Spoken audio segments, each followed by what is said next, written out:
শুভ সকাল সবাইকে।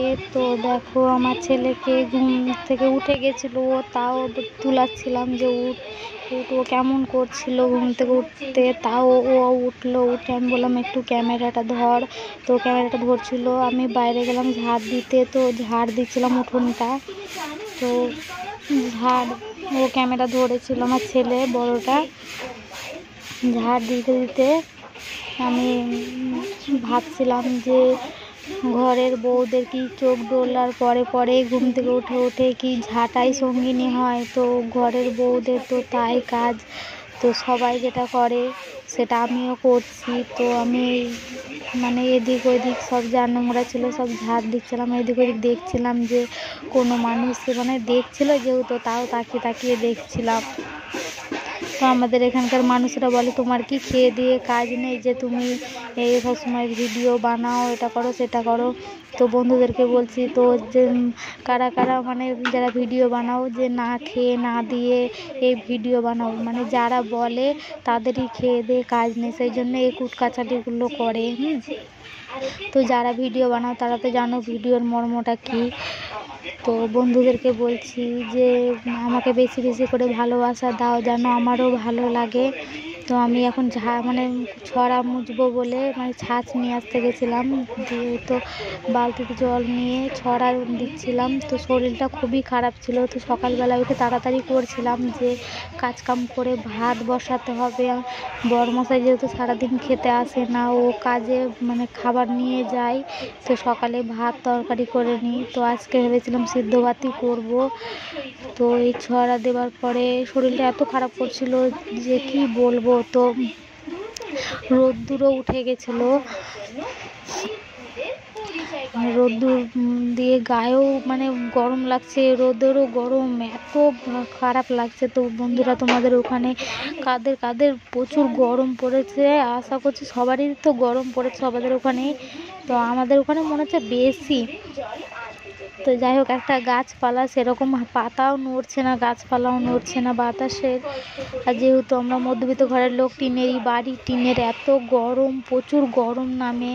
তো যেহেতু মধ্যবিত্ত ঘরের বউ, তো যেগুলো ঘরোয়া কাজ আছে আমি সেগুলোই দেখাচ্ছি, আর তো বিশেষ সেরকম কিছু নেই। তো আমার যেটুকু আছে আমি সেটুকুই দেখাচ্ছি। তো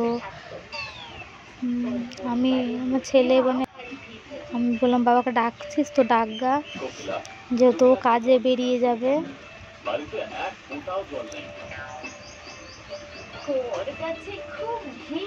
তো আমি ভিতরে আমি ঘরের মধ্যেই যেহেতু ভিডিও বানাই, বাইরে তো বেরাই না।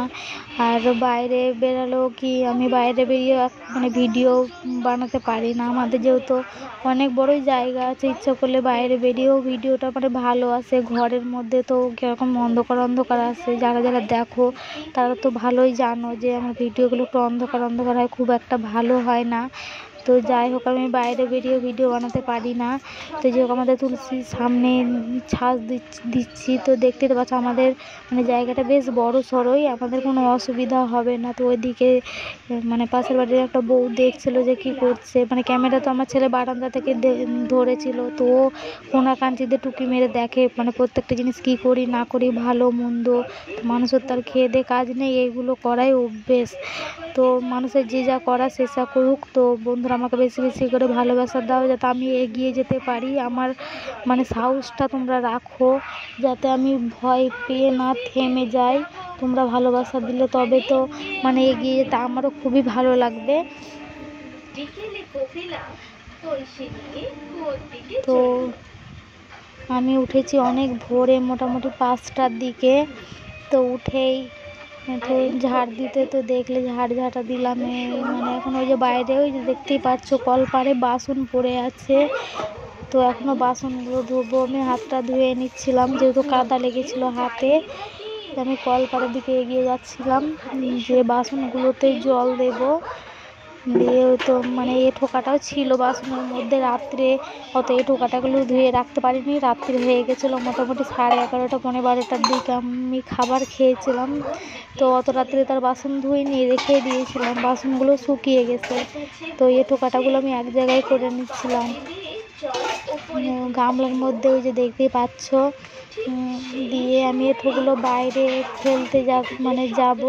তো ওই যে টিফিন কোটো বড়মশাই তরকারি নিয়ে গেছিলো কালকে, তো টিফিন প্যাকেটের মধ্যে বেঁধে দিয়েছিলাম, যেহেতু তরকারির ঝোল পড়ে যায়, তো খুলতে আর পারছিলাম না। তো ভেতরটা খুলছি, এত পরিমাণে গন্ধ হয়ে গেছে তরকারি, তো বুঝতে পারছো যে তরকারি একদিন থেকে গেলে যেরকম গরম পড়ছে গন্ধ তো হবেই। তো বাইরের দিকে ছেলে বলছে, মা দেখো কে দেখছে। তো যাই হোক, কেউ না, আমাদের বাড়ির একটা কুকুর, নেংরি বলে ডাকি, ওর পা ভেঙে গেছিলো, যেহেতু ওকে গরম জল ওষুধ দিয়ে ঠিক করা হয়েছে। বাড়ির কুকুরটা খুবই ভালো, একটু পায়ের যদি আওয়াজও পায় দিনে কিংবা কি রাত্রে, তো ও বাড়ি পাহাড়ের মতন একবারে ঘেউ ঘেউ করে ধরে একবারে করে।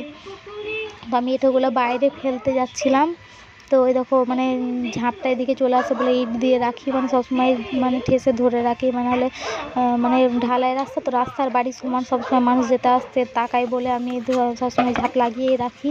তো খুলে আর রাখি না। আমি বাসনগুলো মেজে নিচ্ছিলাম, তো তাড়াতাড়ি করে কাজ করছিলাম, যেহেতু আমার 5টার দিকে উঠেছি, আমার আস্তে আস্তে কাজ করছি, শরীর খারাপ, খুবই বেলা হয়ে যাচ্ছে, খাবার দাবার ভরে দিতে হবে। তো সেগুলো এদিকেও চিন্তা করছি, মাথার মধ্যে চিন্তা করছি যে আমি কি করব। এদিকে রোদ্দুর উঠে গেছে, মানুষের এই যে ওয়েদারটা দেখেই বুঝতে পারছো যে কতটা যে বেলা হয়ে গেছে। তো আমাদের পুরোটা টিন দিয়েই ঘেরা আছে, পুরো রাউন্ড, এই কোণাটা একটু ঘেরা নাই। তো আমি বাসনগুলো বুলিয়ে নিচ্ছিলাম। তো তোমরা বাসন মাজার পর কি হাত দিয়ে বলো, আমি একটা ছোট্ট ন্যাকড়া নিয়েই বুলি। আমার ছেলে বলছিল যে কি, ও বলছিল তোমার বাইরে যাব, তাই বলছিল। আমি বলছি কী করবি না, আমি তো ঘরের সামনের ওখানে যেহেতু ভাত থাকে, তো সেই জন্য মুছে নিচ্ছিলাম। আর ওইদিকে ভাত হচ্ছিলো, তরকারি ভাতই করি, আজকে হয়েছিল সিদ্ধ ভাত করবো। বড়মশাইকে জিজ্ঞেস করলাম যে কী গো, তরকারি করবো? বললো না, সিদ্ধ ভাতই খাবো, প্রত্যেকদিন তরকারি তো নিয়ে যাই, আজকে শরীর খারাপ, তরকারি করতে হবে না, তুমি পরে আস্তে আস্তে করো, তাই বললো। তো আমি রান্নাঘরের নিচটাও মুছে নিচ্ছিলাম। তো আমার ছেলে তো সেভাবে ছোটো তো দেখাতে পারছে না, যেহেতু দেখতেই তো পাচ্ছে অনেক ছোট, কত কষ্ট করে ওকে দিয়ে ক্যামেরাটা ধরাচ্ছি। ছেলেও খুবই কষ্ট পাচ্ছে, যেহেতু বলছে মা হাত ধরে যাচ্ছে, এটা সেটা তাই বলছে। আর যেহেতু বড়মশাই ক্যামেরা ধরে না, যে মানুষে খুবই খারাপ কথা বলে, তাও কোনো রকম ছেলেদেরকে নিয়ে তোমাদের ভালোবাসার জন্য আমি এগুলো চালিয়েই যাচ্ছি। তো আমাদের এখানকার মানুষ তো খারাপভাবে, তো আমি ভাতটা নিয়ে আমি ছেলেকে বললাম দোকানে যা বিস্কুট নিয়ে আসতে, ওই দেখো ও যাচ্ছে। ও যেহেতু ছোট্ট দুটো গোপাল আছে, ওকে বললাম গোপালগুলো তুলে নে। আর এটা ছোট ছেলে, ও ঘুমাচ্ছিল, আর বড়মশাই ঘুম থেকে উঠে বাইরের দিকে যাচ্ছিলো, ওই যে ও যাচ্ছে। আর বড় ছেলেটা বাটি ধুচ্ছিল, মনে হয় যে গোপালকে ভোগ লাগাবে তাই। আর বড়মশাই কল পাড়ে যাচ্ছিলো, তো সকালবেলা ঘুম থেকে উঠেই বালতি হাতে নেয়, তুই জানো সবাই যেখানে যাও এমার্জেন্সি করতে, ও সেটাই করতে যাচ্ছে। তো এমার্জেন্সি তো দেখানো যাবে না, যাই হোক, তো এইটুকুই ওকে দেখালাম। তো ও তো দেখেনি আমি বিস্কুটের কোটো নিয়েছিলাম চা খাবো বলে। তো ছেলেকে বলছিলাম বিস্কুটটা কোথায় রেখেছিস, ও বললো জানি না। আমি বললাম নিয়ে আয়, ও বলছে তুমি যাও, তাও আমি ওকে বললাম নিয়ে আয়। তো টিভি দেখবে বলে টিভি অন করছিল, আমি চায়ের মগে করে চা ছেঁকেছিলাম, ও গেল ওই ঘরে বিস্কুটটা আনতে। দিয়ে আমাকে কি বলছিলাম, বলছি না, ও গান করছিল, ওকে বকলাম আমি একটু। এই তো এই যে বড় ছেলেকে ওটা দিলাম চা, ও গ্লাসেই খাই, আর এটা বড়মশাইয়ের কাপে, আর ছেলেকে বাটিতে, ছোটোটাকে বাটিতে দিই, যেহেতু গরম। বাচ্চাদেরকে তো চা দেওয়া উচিত না, যেহেতু ওরা চা খায় না, বিস্কুটটা ডুবিয়ে নিয়ে চাটা ফেলে দেয়। তাই আমি বললাম সকালবেলা একটু করে খা, খেলো। যাই হোক, ভিডিওটা বড় করবো না, তোমরা লাইক কমেন্ট শেয়ার করো।